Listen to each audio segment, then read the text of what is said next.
Tutakwenda kujifunza neno la Mungu lenye kichwa cha somo kinachosema umuhimu wa maombi ya kufunga na kuomba. Kuna umuhimu wa maombi ya kufunga na kuomba. Na kwa nini tufunge na kuomba? Tunafunga na kuomba ili tupate msaada wa Mungu, tupate suluhu ya Mungu kwa maisha yetu, na njia moja ambayo itamfanya Mungu aweze kushughulika na hatua na mahali ambapo wewe unapita ni vile ambavyo utaweka umuhimu wa kumtafuta Bwana kwa maombi ya kufunga na kuomba. Maombi ya kufunga na kuomba yanaleta msaada wa Mungu. Hakuna mahali ambapo mtu amefunga na kumwomba Mungu akusaidie na Mungu akanyamaza kimya. Kila mahali unapoenda mbele za Mungu ukafunga na kuomba, Mungu hawezi kunyamaza. Sasa tutakwenda kuona kwa nini tufunge na kuomba, kwa nini kuna umuhimu wa kufunga na kuomba. Namba moja ni kuonyesha Mungu ya kwamba hatuwezi, yani huwezi bila msaada wa Mungu, ya kwamba wewe unahitaji msaada wa Mungu. Namba mbili ni kufunga, kuomba neema na rehema, kumwonyesha Mungu kwamba na niondolee kiburi, niondolee majivuno ili nipate msaada wa kunisaidia. Kwa hiyo kufunga kunatuonyesha kwamba umekubali kunyenyekea mbele za Mungu, ya kwamba na kama haufungi unamuonyesha kwamba Mungu unaweza mwenyewe. Mungu hana sehemu na maisha yako, lakini kufunga kunamuonyesha Mungu kwamba unahitaji msaada wa Mungu, unahitaji neema ya Mungu. Na hata kama unapita kwenye jambo gumu, maombi ya kufunga na kuomba yanamhitaji Mungu akusaidie. Na kwa nini tufunge na kuomba? Katika Petro wa kwanza sura 5 mstari wa kuanzia wa 5, kitu ambacho kitamshawishi Mungu akusaidie. Petro wa kwanza sura 5 mstari wa 5 tutasoma pale. Hiki ndio kitu ambacho Mungu anahitaji kuondoke ndani yako, na hakitaondoka pasipo kufunga na kuomba.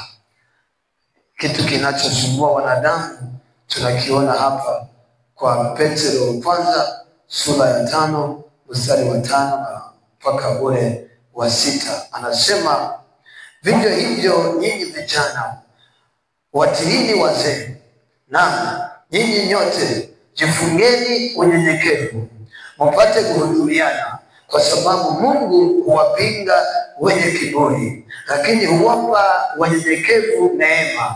Kwa hiyo unapofunga unamuonyesha Mungu, Baba naomba unisaidie. Ondoa kiburi ndani yangu, ondoa majivuno, ondoa jambo lolote ambalo linaweza kunitenga na upendo wako. Sasa anasema utii ni jambo ambalo litakupa neema, unyenyekevu ni jambo ambalo litakupa neema. Ufike mahali umenyenyekea kwa Mungu kuhitaji msaada wa Mungu, unamtafuta Mungu kwa habari ya hali ambayo imeinuka, hali ambayo ina upinzani kwa maisha yako, hali ambayo unaona kabisa kwamba hapa sitaweza bila Mungu kunisaidia, mbona naona upinzani. Sasa anasema jivikeni unyenyekevu ili mpate neema, ili mpate neema ya kufanyaje? Mstari wa 6 anasema, basi nyenyekeeni chini ya mkono wa Mungu ulio hodari, ili awakweze kwa wakati wake. Kwa sababu gani anatuambia tunyenyekee? Anasema huku mkimtwika yeye fedheha zenu zote, maana yeye hujishughulisha sana kwa mambo yenu. Bwana asifiwe. Kwa hiyo yako mambo yametuinukia, ziko hali ambazo hazimbariki Mungu. Tunaondoka nazo vipi? Tunaziepuka vipi? Lazima ujue kwamba kiburi kitafanya Mungu akuondolee nafasi, akuondolee neema. Na ukikosa neema, unachoona kitakachoanza kutokea ni uharibifu. Amani itaondoka, utaona magomvi, utaona upinzani kuanzia kwenye familia kwenda kwenye kazi, kwenye biashara. Kwa hiyo maombi ya kufunga na kuomba ni maombi yanayohitaji Mungu aondoe zio, aondoe upinzani. Sasa tumeona kunyenyekea mbele za Mungu kuleta neema, kuleta msaada. Tutaona kwamba watu walipopata tabu, kitu gani kilichowasaidia.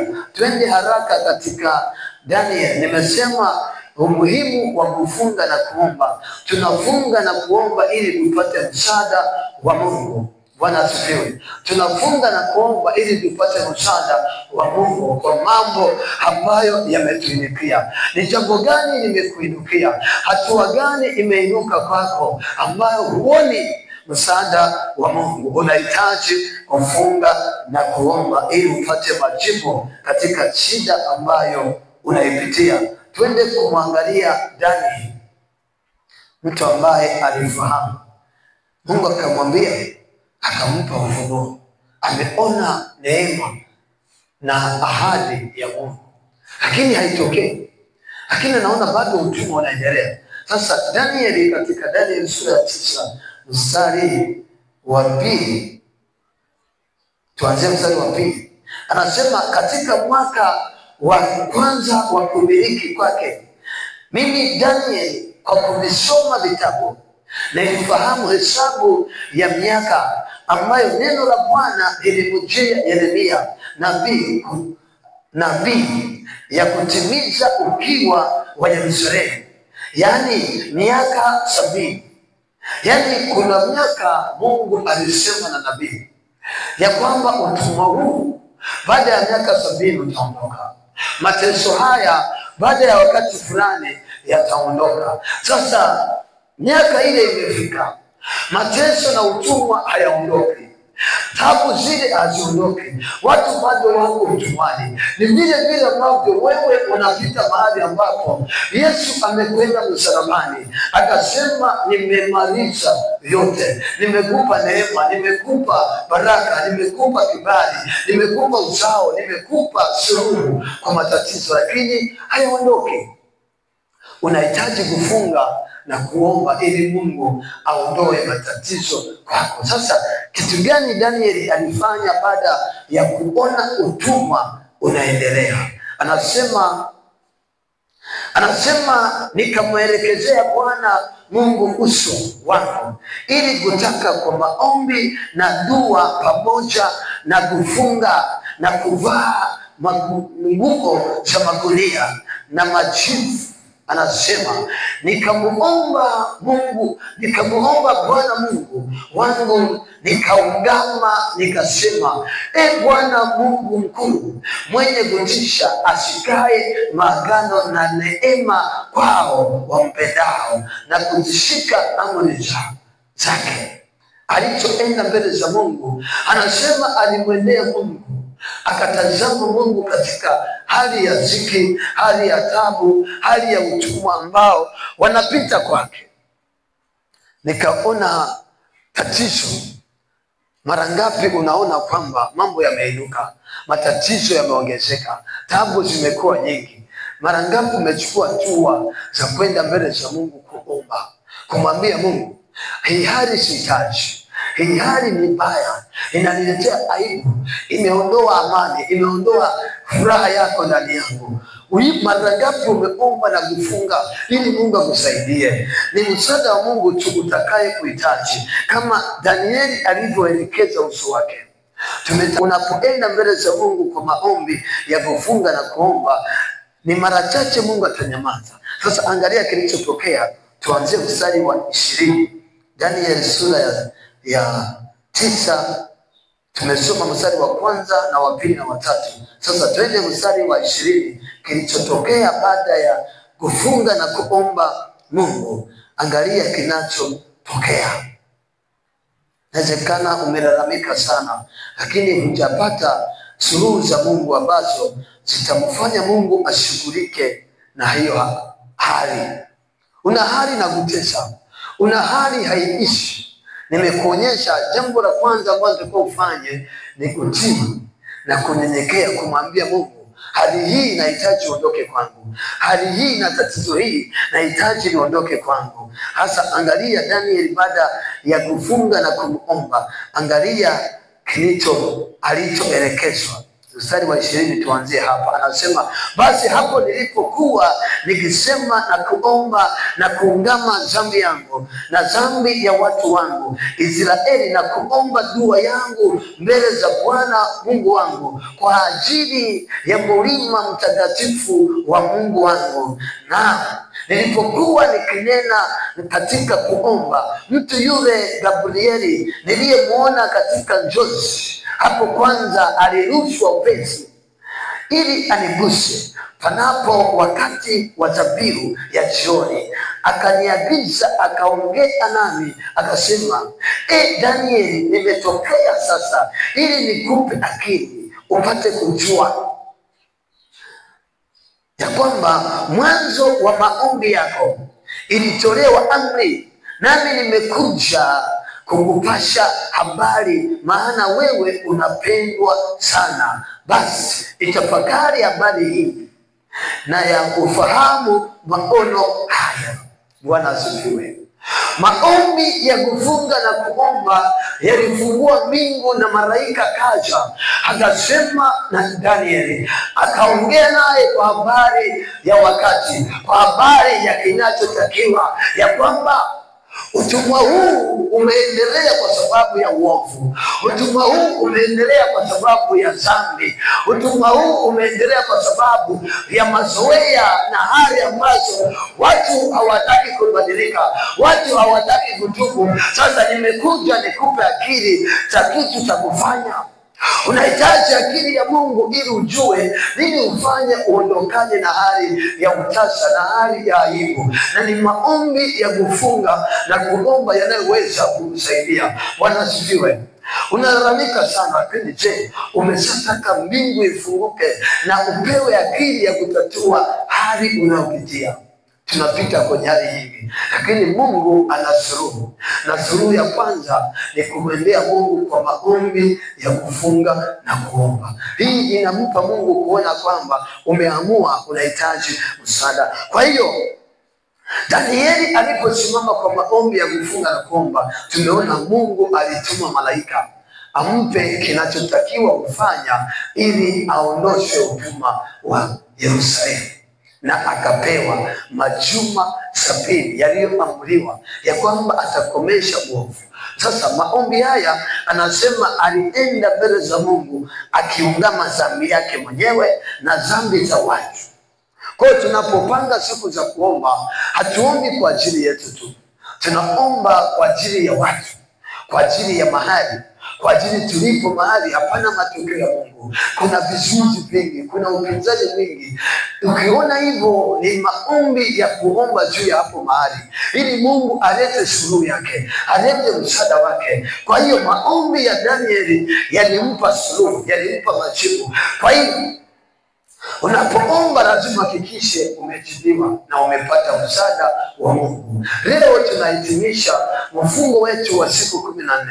Tunachotarajia ni kwamba tuone matokeo ya Mungu kwa ile hitaji na maombi yetu ambayo tulikuwa tukiomba, ya kwamba Mungu, tunaomba rehema, tunahitaji matokeo katika anga la Mchikichini, tunahitaji matokeo katika eneo la Mchikichini, tunahitaji matokeo katika kanisa. Kufunga na kuomba ni hali ya kumwambia Mungu, tunahitaji msaada wako, tunahitaji utusaidie, na tumefanya. Lazima tutazamie msaada wa Mungu. Twende tena tumwangalie mtu mmoja anaitwa Nehemia.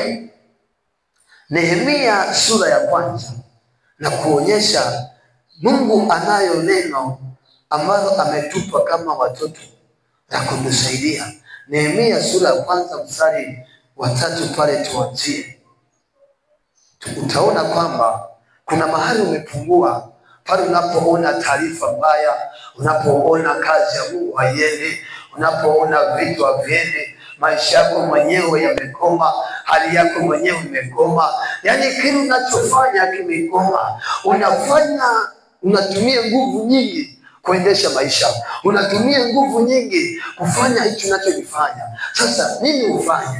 Sasa angalia, Nehemia anatuonyesha kitabu cha Nehemia sura ya 1 mstari wa 3, tuanzie hapa. Anasema wakamwambia watu wa uhamisho waliosalia huko katika wilaya ile waliomo katika hali ya dhiki. Anasema, tarudia hapa, anasema wakaniambia watu wa uhamisho waliosalia huko katika wilaya ile waliomo katika hali, anasema katika hali ya dhiki nyingi na mashutumu, tena na kutaka Yerusalemu imebomolewa na malango yake yameteketezwa kwa moto. Anasema hata ikawa niliposikia maneno hayo, nikaketi nikalia, nikaomboleza siku kadha wa kadha, kisha nikafunga, nikaomba mbele za Mungu wa mbinguni. Angalia nilichosema, nikasema nakusihi Bwana Mungu wa mbinguni, Mungu mkuu, mwenye kuogofya, mwenye kutisha. Anasema mwenye kutisha, mwenye kuogofya, mwenye kutimiza agano lake na rehema zake kwa hao wampendao na kuzishika amri zake. Kwa hiyo alipopata taarifa za habari za ndugu zake kwamba wako kwenye hali ya dhiki, hali ya mashutumu, hali mbaya, aliposikia aliketi akalia, akamuomba Mungu, akaomboleza. Unaposikia kuomboleza ni hali ya kulia kupitiliza, yaani umelia mpaka sasa umeanza kuomboleza, kupiga kelele, kuhitaji msaada wa Mungu. Kwa akabidi amuombe Mungu. Kulia akaona hakutoshi, akabidi afunge, aende mbele za Mungu kwa mfungo. Akamuomba Mungu wa mbinguni, akamwambia, anasema nikasema nakusihi Bwana Mungu wa mbinguni, Mungu mkuu, mwenye kuogofya, mwenye kutimiza agano lake na rehema zake kwao hao wamuombao na wanayompenda. Akaomba Mungu amsaidie, yani awaondolee tabu na mateso. Mara ngapi umekuwa na hiyo hoja mbele za Mungu? Mara ngapi umekwenda mbele za Mungu ukimlilia Mungu hata kama unaona wewe huwezi? Sasa ukitazama Nehemia baada ya kumwomba Mungu, kilichotokea anasema alipoomba akamaliza, akaendelea kutumika.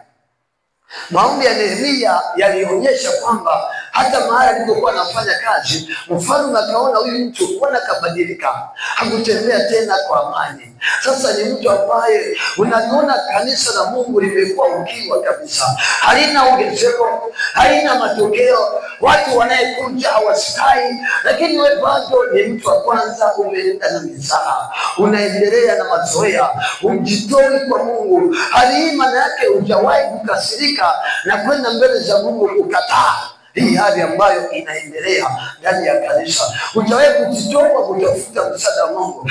Watu walipojitoa, Mungu hakunyamaza. Nehemia akapata msaada wa kwenda kujenga mahali palipobomoka. Alikuwa anaomba kitu vigumu kweli kweli.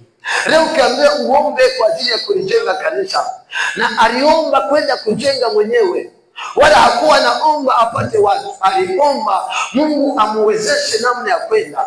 Mungu alipoona moyo wa Nehemia, alimuinulia msaada, akainua na watu ambao watakuwa pamoja naye, wakajenga Yerusalemu.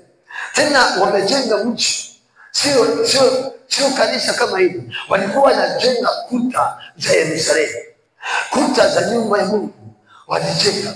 Ni lazima ujue kwamba moyo wako una uzito gani wa maombi unayeomba kwa Mungu. Kwa hiyo tunamuona Nehemia akienda mbele za Mungu kutaka msaada. Tumemuona Daniel akienda mbele za Mungu kutaka msaada. Je, sisi zaidi? Tuna Yesu ambaye amekwenda msalabani kututengenezea nafasi ili tuweze kumtisha mbingu ishughulike na mahali tunapita. Lakini je, pima kiwango ambacho tunashughulika. unapita mahali pagumu, hali yako imekuwa hiyo hiyo miaka na miaka, hujawahi kumwambia Mungu naomba uniinue, badili maisha yangu. Lazima uhakikishe unaomba Mungu mahali ambapo unapita. Hatuwezi tukadumu kwa kiwango kimoja tukasema ni Mungu amekusudia. Hapana, lazima ujue kwamba maisha yetu yana upinzani mwingi. Sasa unahitaji kuomba na kufunga pale ambapo unaona vikwazo vimekuinukia, mateso yamekuwa mengi. Twende katika Wakorintho wa pili sura ya 11 mstari wa 27. Mstari mmoja tu tunamuona mstari wa 27. Hapa ni Paulo anatafuta msaada. Upinzani umekuwa mkubwa, vitu vimeinukia, endelee kufanya kazi. Ni kitu gani? Anasema hivi, anasema katika taabu na masumbufu na katika kukesha mara nyingi, katika njaa, katika kiu, katika kufunga mara nyingi, katika baridi na kuwa uchi.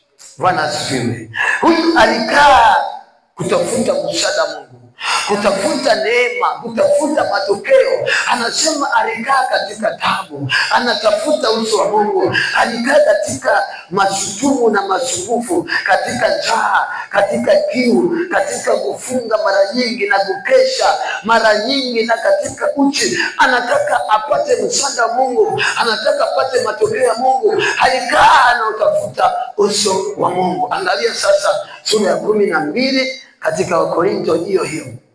Katika Matendo ya Mitume sura ya 26, baada ya tabia ya kukesha kuomba usiku na mchana. Matendo ya Mitume sura ya 26, Matendo ya Mitume 26 mstari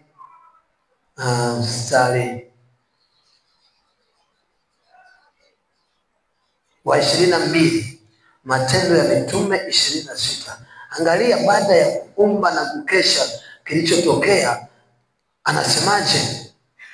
Anasema basi kwa kuwa nimepata msaada utokaye kwa Mungu, nimesimama hata leo hivi nikiwashuhudia wadogo kwa wakubwa, wala sisemi neno hili yule ambalo manabii na Musa walisema kwamba yatakuwa. Yani akaomba na akasema, sasa hapa nimepata msaada unayotoka juu kwa Mungu. Sasa ninaweza kusimama nikahubiri bila kuogopa, nikahubiri habari za Musa, habari za manabii, habari za huyu Yesu. Mara ngapi una ujasiri? Ndio maana tunaona kwamba Wakristo wa leo hawawezi kuhubiri, hawana ujasiri wa kutangaza shuhuda za Bwana, hawana yani ujasiri umeondoka. Kitu gani kimeondoa ujasiri wako? Kwa hiyo unahitaji kufunga na kuomba kurejesha msaada wa Mungu. Tunafunga na kuomba kutafuta msaada utokaye juu, kutafuta Mungu atusaidie juu ya wapinzani, juu ya kila kinachokusumbua, juu ya kinachokutesa. Na hii inatakiwa mtafute Mungu kwa bidii. Mwana Mungu, haitatosha tu maisha yako yakae, maisha yako yakae, ufungi, uombi, utafuti uso wa Mungu, umekaa. Ndio utaona kwamba maisha yamebakia kiwango kile kile. Bwana asifiwe. Hakuna kitu kinachobadilika. Nitakufunga kitu kimoja ambacho watu wa Mungu wanatufundisha. Unapoona jambo lolote limekuinukia, linakupinga, linakutesa, maombi peke yake ndio yatakayekusaidia. Anatuonyesha kwamba alikaa Efeso, akakaa usiku na mchana anatafuta uso wa Mungu, na Mungu akamsaidia, akampa msaada, akapata kuweza kuhubiri. Kwa nini watu wahubiri Injili? Kwa nini kanisa limekaa ndani, liko tayari kufundisha na kuhubiri ndani? Hawako tayari kutoka nje kwenda kutangaza. Watu wa Mungu wengi sasa hivi hawana ujasiri tena wa kutoka, wamekaa ndani. Wanaona huko ndani wana ulinzi wa kanisa. Wao ni watu wa Mungu, hawana nguvu tena ya kutoka nje kutangaza. Unahitaji maombi, unahitaji neema ya Mungu ya kukusaidia. Ufunge na kuomba ili Mungu ashughulike na hali yako. Tumeona maombi ya kufunga na kuomba na kukesha yalimpa Paulo msaada unayetoka juu kwa Mungu, akaweza kuihubiri habari ya Kristo kwa ujasiri. Sasa unahitaji nini? Tuone tena mahali ambapo ameona ana shida inamtesa, anaona tatizo, alimwendea Mungu. Wakorintho wa pili 12 kuanzia 7 mpaka 10. Hii ni siri ambayo Mungu anatuonyesha. Usikubali kukaa na hali moja ambayo imedumu, lazima uombe msaada wa Mungu ukusaidie. Anasema hivi, Wakorintho wa pili sura ya 12 mstari wa 7 na kuendelea. Anasema na kwa makusudi nisipate kujivuna kupita kiasi. Kwa wingi wa mafunuo haya nalipewa mwiba katika mwili, mjumbe wa Shetani, ili anipinge, nisije nikajivuna kupita kiasi. Bwana asifiwe. Anasema alipewa mwiba ndani yake, na huo mwiba anasema mjumbe wa Shetani, ili asifanyaje? Asijivune. Nimekuonyesha kitakachofanya Mungu akupinge ni kiburi, majivuno. Sasa Mungu alipoona Paulo ana mafunuo, anatembea na Mungu, anaona matokeo, anaanza kuleta kiburi, hapo Mungu akasema, akaweka mwiba. Anasema mwiba wenyewe umpinge. Lakini sasa yeye akasema hapana, siwezi kuwa mtumishi wa Mungu alafu napingwa, nina kitu moyoni mwangu kinanitesa. Alifanyaje Paulo? Anasema hivi, mstari wa 8. Anasema kwa ajili ya kitu hicho nalimsihi Bwana mara 3 kwamba kinitoke, naye akaniambia, neema yangu ya kutosha, maana uweza wangu hutimilika katika udhaifu. Basi nitajivunia, anasema nitajisifia udhaifu wangu kwa furaha nyingi, ili uweza wa Kristo ukae juu yangu.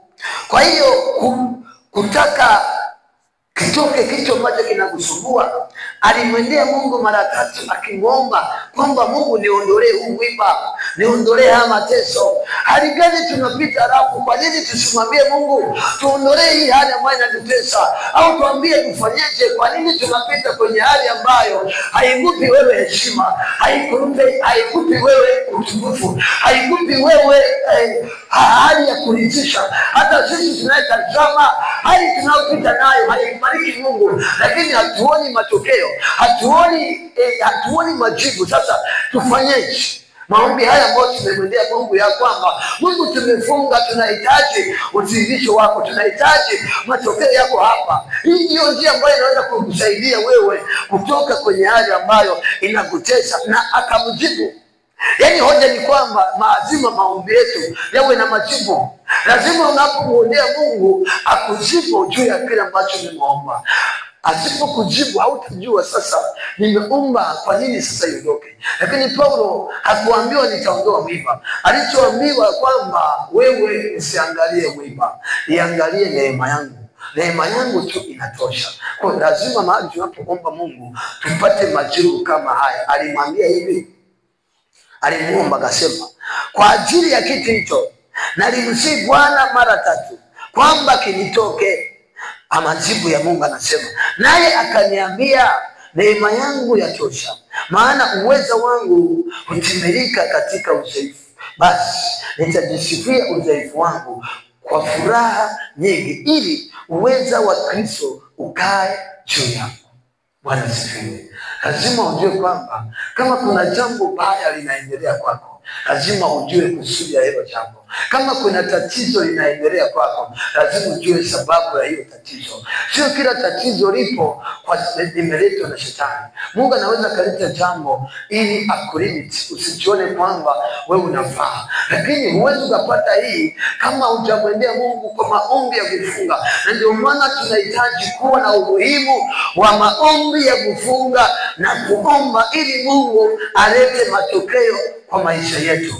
Na kitu ambacho tunahitaji kuomba watu wa kanisa la leo, ambao ndio msingi na uwezo na nguvu ya kanisa, kitu ambacho natakiwa ufunge na kuomba ni vile unavyoweza kuona upinzani umeinuka, hali mbaya zimekuingia, matatizo, taabu na masumbufu vipo kwako na hujaomba. Unahitaji kufunga na kuomba kuondoa kinacho kusumbua. Unahitaji kufunga na kuomba ili uweze kuondoa kinacho kusumbua.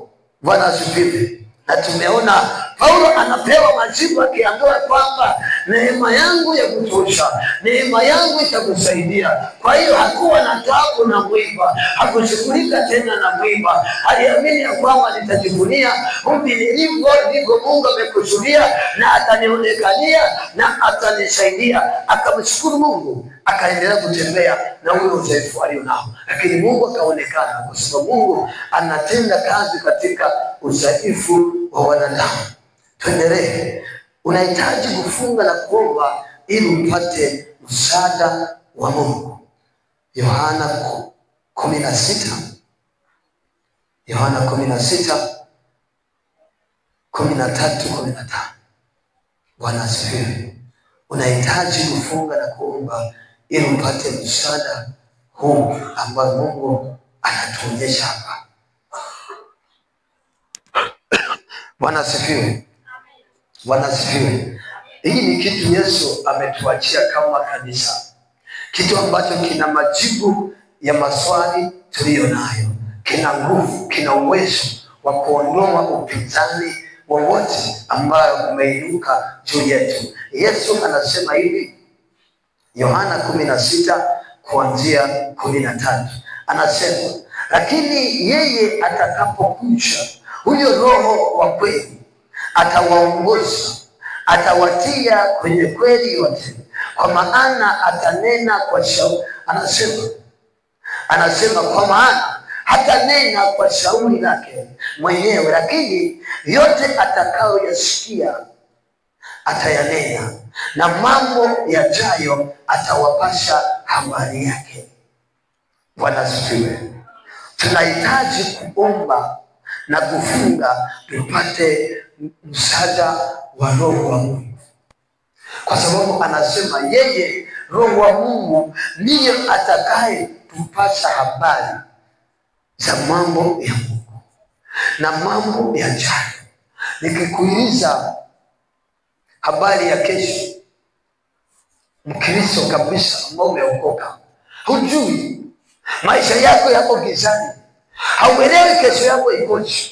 Ndio maana umejaa masumbufu na taabu. Ndio maana huwezi kuacha kazi ukaja kwa ibada, kwa sababu umejaa hofu ya kesho, umejaa kwamba itakuaje. Lakini maombi ambayo unatakiwa kuomba, upate Roho ambaye atakufunulia yanayekuja mbele yako. Inawezekana kesho yako ni njema, lakini kwa sababu hujioni, umeharibu maisha yako, umetoka kwa Mungu, umeondoka, na Mungu atakapokuja anakuja hauko mahali ambapo amekusudia kukubariki. Sasa unahitaji kufunga na kuomba ili upate neema ya kufunuliwa kesho. Na hii neema anasema iko ndani ya Roho wa kweli. Anasema yeye atatuongoza, atutie kwenye kweli yote. Maisha ya kweli dunia hii yamekuwa tatizo. Sasa nasema Roho akija atakuongoza na atakutia kwenye kweli. Tuendelee kwa mstari wa 14. Anasema yeye atanitukuza mimi, kwa kuwa atatwaa katika yaliyo yangu na kuwapasha habari. Anasema na yote alionayo Baba ni yangu. Kwa hiyo nasema ya kwamba atatwaa katika yaliyo yangu na kuwapasha habari. Yako mambo tunahitaji kwa habari ya maisha. Tunahitaji maombi ya kumtafuta Bwana ili atupe yale yaliyofichwa, yale ambayo tunaona kwamba hapa mahali kuna nini. Inawezekana huko mpaka leo ukiulizwa Bwana, hivi hapa mahali kuna nini? Una maneno mengi ambayo hayana majibu. Yaani ukiulizwa hapa mahali kuna nini, utaongea maneno mengi sana. Lakini sasa kitu gani unahitaji? Unahitaji muombe Roho wa Mungu aje kwako akufunulie kinachoendelea na kilicho hapa. Bwana asifiwe. Kwa hiyo tuombe Roho wa Mungu atutie nguvu. Twende katika Matendo ya Mitume sura ya 2 mstari wa 17. Matendo ya Mitume sura ya 2 mstari wa 17. Muda wetu unakwenda, tunahitaji kumwambia Mungu tuko hapa asubuhi kama hii. Angalia kitu ambacho tunahitaji kuomba kinapotokea matokeo ya Roho. Haya ni matokeo ya Roho. Ndio maana unahitaji kufunga na kuomba uone Roho anatembea pamoja na wewe. Kwa sababu yeye akija, Roho Mtakatifu akija ndani yako anakufunulia, anakupa mafunuo. Tunaiona katika Matendo ya Mitume sura ya 2 mstari wa 17. Anasema hivi, itakuwa siku za mwisho, asema Mungu, nitawamwagia watu wangu Roho yangu, na wana wenu na mabinti zenu watatabiri, na vijana wenu wataona maono, na wazee wenu wataota ndoto. Kwa hiyo maombi ambayo tunapaswa kuomba, tupewe hii Roho ambayo inatupa roho ya kinabii, inatupa kuona maono. Anasema maono ndio ambayo yanampa mtu kutulia. Kama uoni na kama unatembea uoni, una hakika shetani atakachofanya, na ndio kitu ambacho amefanya. Shetani ameweza kupofusha macho ya wana wa Mungu, amepofusha. Hawaoni, hawajui. Na ndio maana kila kitu yani hata kusukuma, yani tunapuruzana. Kuna watu wanaweza kusema hawa tunawasukuma watafika. Sasa tunapuruzana. Hali ngumu, kila kitu unatoa kwa ngumu. Tufanye hivi kwa ngumu. Kila kitu unajiuliza, hivi hawa watu wana Mungu kweli? Mungu yuko ndani yao? Wanamjua Mungu? Sasa unahitaji kumuomba Mungu akupe Roho. Na Roho akija, anasema wana na vijana na mabinti watapewa roho ya kinabii, watapewa maono ya kuona kinachotakiwa kufanya. Ni ngumu sana kama unaishi maisha bila kujua nini cha kufanya. Ni maisha magumu sana. Maisha yako yakikosa hiyo, lazima utaishi maisha ambayo unatapatapa. Nisiye kuona kipofu akatembea kwa furaha. Kipofu anatembea kwa mashaka, haelewi kinachoendelea. Sasa hebu pima maisha yako. Hivi kweli unaona kinachoendelea? Unaona kilicho mbele yako? Unajua kinachotakiwa Mungu fanye? Lakini sasa unamhitaji Roho wa Mungu ajifunue kwako na akuonyeshe kinachotakiwa kufanya. Tutasoma katika Matendo ya Mitume sura ya 4. Upinzani umeinuka kwa kanisa. Watu wamelishutumu kanisa na limejaa mateso. Watu wakamwendea Mungu. Matendo sura ya 4 kuanzia 23. Hiki ndicho kitu tunatakiwa kuomba. Tutiwe nguvu, tupewe uwezo, tupewe neema, ili atuondoke na hali ya kusukumana, hali ya kubembelezana. Ni vile kwamba haujaelewa kile ambacho Mungu anahitaji. Sasa angalia kitu ambacho kanisa, na ndicho tumefanya. Tumekuwa hapa kwa siku zote 14, tunamuomba Mungu. Tunaomba Mungu afanyeje? Alihuishe kanisa, atakase kanisa, aliponye, aliinue, alifungue. Sasa hawa watu wa Matendo ya Mitume sura 4 walifika mahali pagumu kweli. Pagumu upinzani, mateso yameinuka, wakabidi wamwendee Mungu kumwambia kwa habari wanapopita, na wakamkumbusha kile ambacho aliwaahidi watumishi wake na hali wanaopita nayo. Sasa angalia kilichotokea. Matendo ya Mitume sura ya 4 mstari wa 23 anasema, hata walipofunguliwa wakaenda kwa watu wao wakawapasha habari ya mambo yote walioambiwa na wakuu wa makuhani na wazee.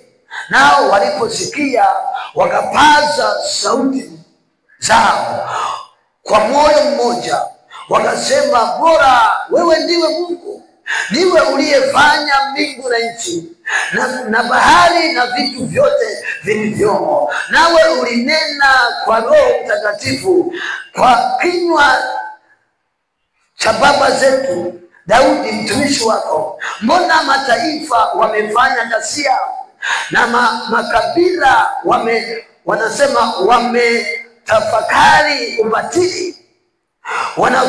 Wanasema wafalme wa dunia wamepanga na wakuu wamefanya shauri pamoja juu ya Bwana na juu ya Kristo wake. Maana ni kweli Herode na Ponto Pilato pamoja na mataifa na watu wa Israeli walikusanyana katika mji huu juu ya watumishi wako watakatifu Yesu aliyetiwa mafuta,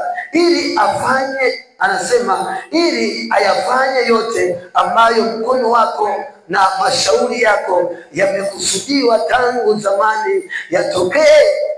Basi sasa Bwana, yaangalie matisho yao, ukawajalie watumwa wako kunena neno lako kwa ujasiri wote. Angalia mstari wa 30 anasema, ukionyesha mkono wako, ukaunyoshe mkono wako kuyaponya. Anasema ukinyosha mkono wako kuponya, ishara na maajabu yafanyike kwa jina la watumishi wako watakatifu, yani mtakatifu Yesu. Anasema hata walipokwisha kumuomba Mungu mahali pale pakatikiswa. Anasema mahali pale walipokusanyika pakatikiswa, wote wakajawa na Roho Mtakatifu, wakanena neno la Mungu kwa ujasiri. Hii ni hali ambayo watu wameona vitisho, watu wameona kizuizi, watu wameona vikwazo. Walichokifanya ni kumkumbusha Mungu ahadi zake, ni kumwendea Mungu kwa vile ambavyo ametuambia. Mungu ametuambia kila neno la kutusaidia. Mungu ametupa kila neno la kufanya suluhu. Mungu ametupa kila neno ya kuleta matokeo kwetu. Lakini sasa maombi yetu, anasema hao waliposikia habari mbaya yaliyowapata kwamba wanafunzi walipigwa wakafunga, alisema walipata sauti kwa moyo mmoja wakamlilia Mungu wa mbinguni. Lini tumekaa tukamlilia Mungu kwa sauti moja, kwa moyo mmoja? Tunahitaji Mungu lionekanie kanisa. Hatuwezi tukakaa hapa na matokeo ambayo hayakubariki Mungu. Hata wewe mwenyewe ukiangalia hayakubariki, halafu umekaa kimya.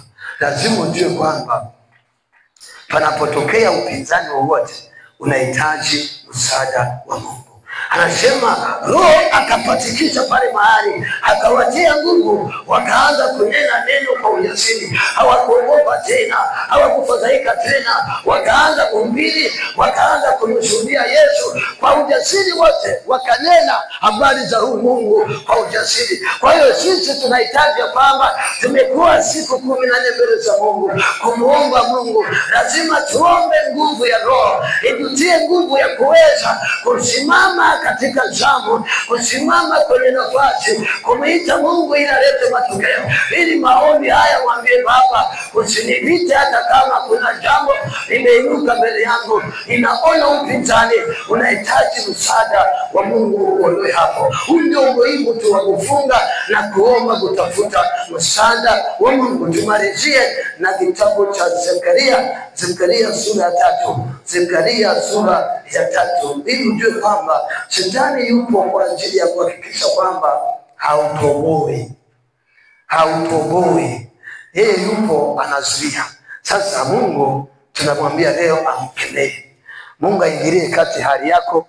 Mungu aingilie kati hali ya kanisa. Mungu aingilie kati maisha yako ya kazi, ya biashara, akili, afya, kila kitu ambacho unaona kimeinuka. Mungu leo akupiganie. Zakaria sura ya 3 mstari wa 1, tutaenda kwenye maombi. Anasema hivi, angalia kitu ambacho kinaendelea. Unaweza kuona kwa nini hapa mambo hayaendi. Sasa utaiona hapa katika Zakaria sura ya 3 mstari wa 1 na kuendelea. Anasema, kisha nikaonyeshwa Yoshua kuhani mkuu amesimama mbele ya malaika wa Bwana, na shetani amesimama mkono wake wa kuume ili ashindane naye.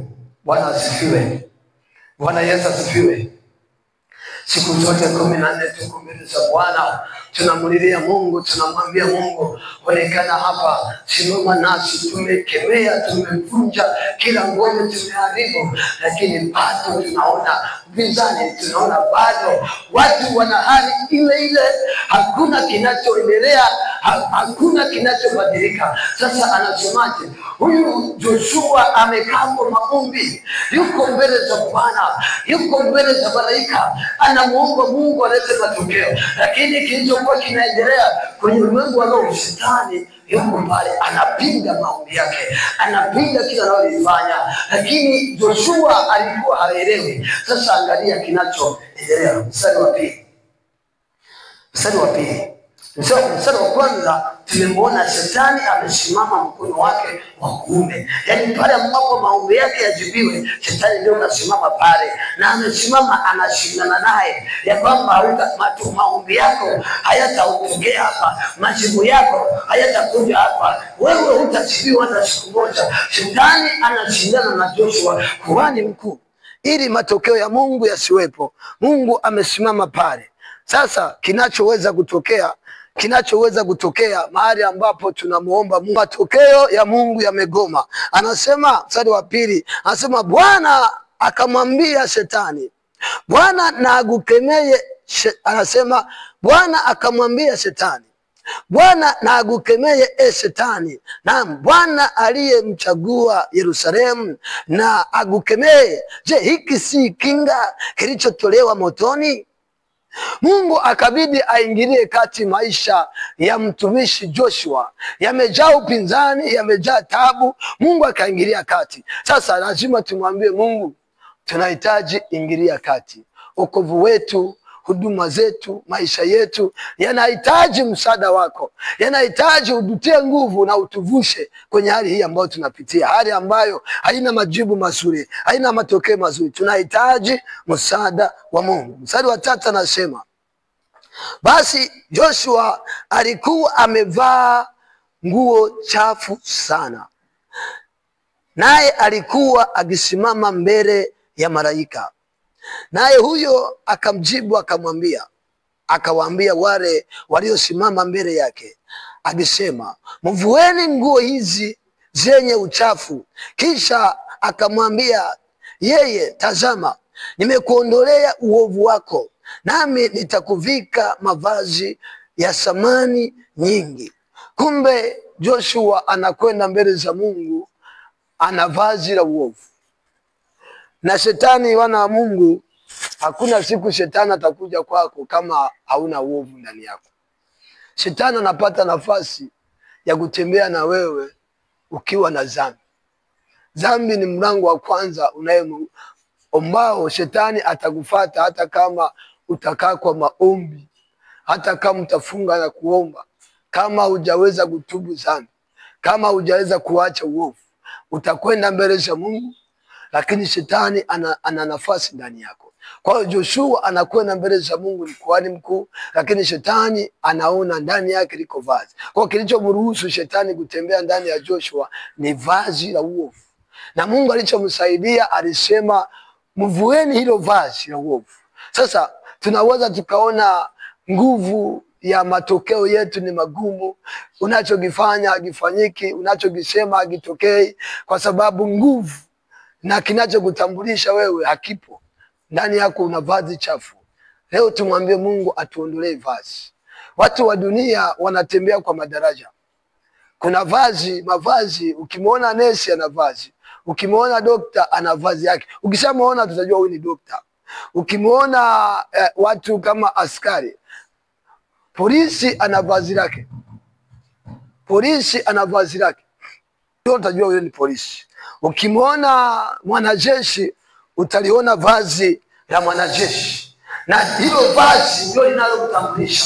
Na ukishaona unaanza kutia hata kabla hajasema. Ukimwona hakimu ana vazi la hakimu. Na sisi lazima tuwe na vazi. Na vazi liwe safi. Kwa Mungu alichomsaidia Joshua ili aondoe upinzani, aondoe kizuizi, aliondoa vazi la uovu, akamvika vazi safi, vazi lenye thamani, vazi lenye utisho, vazi lenye mamlaka. Kwa maombi haya tumwambie Mungu, tuondolee vazi linalotambulisha vibaya. Ondoa vazi ambalo linalitambulisha kanisa vibaya. Kuna vazi, na hilo vazi kila watu wakisema, huwezi ukasikia watu wamesema vizuri kanisa.